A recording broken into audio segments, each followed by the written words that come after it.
விஷால் மிரட்டியதால் தான் lip kiss கொடுத்தேன் என லட்சுமி மேனன் கூறியுள்ளார்.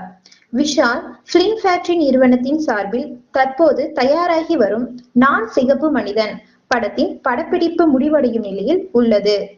இந்த படம் வரும் ஏப்ரல் 14 தமிழ் புத்தாண்டு தினத்தில் வெளிவரும் என தெரிகிறது. இந்த படத்தில் விஷால் மற்றும் லட்சுமி மேனன் சம்பந்தப்பட்ட லிப் கிஸ் காட்சி ஒன்று பரபரப்பாக சில நாட்களுக்கு முன் பேசப்பட்டது. கிளாமராக நடிக்கவே தயங்கும் லட்சுமி மேனன் எப்படி லிப் கிஸ் காட்சியில் நடிக்க ஒப்புக்கொண்டார் என்பதே கோலிவுட்டின் ஆச்சரியமான கேள்வி. இதற்கு நேற்று லட்சுமி மேனன் விளக்கம் கொடுத்தார். படத்தின் கதைக்கு இந்த லிப் கிஸ் மிக முக்கியம் என்று இயக்குனர் திருவும் விஷாலும் வற்புறுத்தினர். நான் தயங்கியதை பார்த்த விஷால், என்னுடைய நட்பை நீ இழக்காமல் இருக்க வேண்டுமானால் அந்த காட்சியில் நடித்துதான் ஆக வேண்டும் என வற்புறுத்தியதால் அந்த காட்சிக்கு சம்மதம் தெரிவித்தேன்.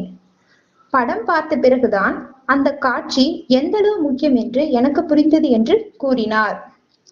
இயக்குனர் திரு ஏற்கனவே விஷாலுடன் தீராத விளையாட்டு பிள்ளை, சமர் போன்ற படங்களுடன் பணிபுரிந்துள்ளார் என்பது குறிப்பிடத்தக்கது. இந்த படம் விஷால் மற்றும் திரு இணையும் 3வது படம் ஆகும்.